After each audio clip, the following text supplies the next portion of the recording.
One of the unusual things that's happened here is we kind of had, you've heard the same lesson 2 days in a row. I don't know if anybody noticed.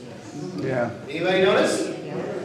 The Philippians reading is almost exactly the same. It's just coincidental that it's almost exactly the same. The Philippians reading is slightly longer than we had in the ordination service, but it's the first 2/3 of it is exactly the same.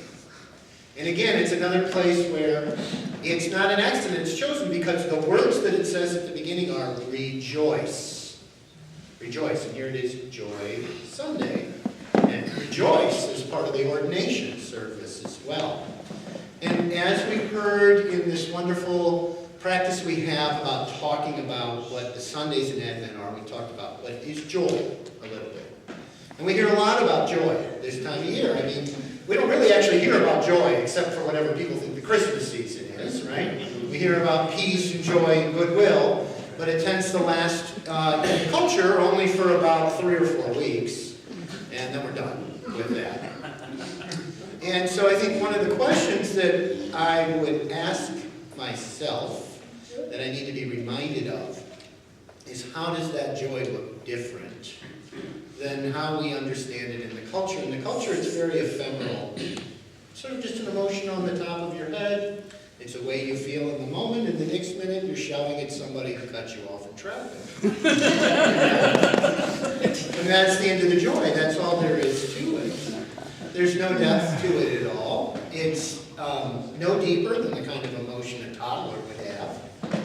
And that's not what God is calling us into, practicing and participating in. You know, this is not a joyful season for lots of people. This is a very hard season. There are lots of people that we love and we are not seeing right now. There are all kinds of expectations we had about what our lives would look like today, and some of them are not being fulfilled. And the truth of the matter is, some of them will never be fulfilled. It isn't an accident or a coincidence that the suicide rate is so much higher in this season that we insist on talking about as being full of joy and peace and hope. So what is it that the joy that Paul is inviting us into, both yesterday and today, looks like? How is that different? He says, rejoice always. And so in that he's talking about habit. He's talking about behavior. He's not saying be a Pollyanna, just pretend that nothing bad is ever happening. He's saying that we're being called into a series of practices which will ground us in the joy of rejoicing, even in the times in our life where what we're able to see has evaporated.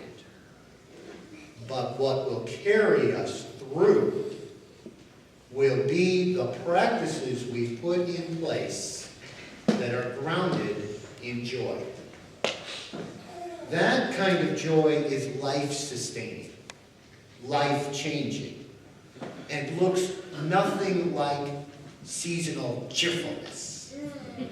As much as I love antlers on people's heads and blinking sweaters, it's not what that is. What we heard yesterday and we didn't hear today is that Paul explains what that looks like. He says that joy is rooted in relationship, in being present to the truth, and in the practices of excellences that he names individually in there.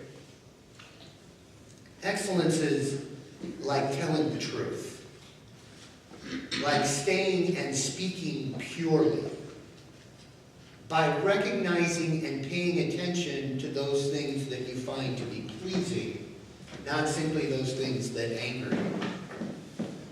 on trying to be commendable and giving justice its first and foremost place in your heart and when you're dealing with everyone else. He says, when you think and practice on those things, the joy of God will be with you. That joy lasts a lot longer than the 25 days of Christmas from December 1st to December 25th, or the 12 days of Christmas in our calendar afterwards. And it ensures that the kind of joy that we all celebrated yesterday endures. That it does not simply disappear like a wisp of smoke. In a large part, what we were doing yesterday is we were celebrating the practice of those kinds of excellences. My attempt to make a promise to live into those. But that promise is not a promise to do that on your behalf. It is a promise to try to help all of us together to learn for ourselves in each one of our lives what it looks like to practice those excellences. Because in doing so, we will become the church that is welcoming, the church that is energized, the church that says more with our music than with our words. And we will become God's people who are carried through the inevitable, hard, low times on the wings and the promise of God's hope. Amen. Amen.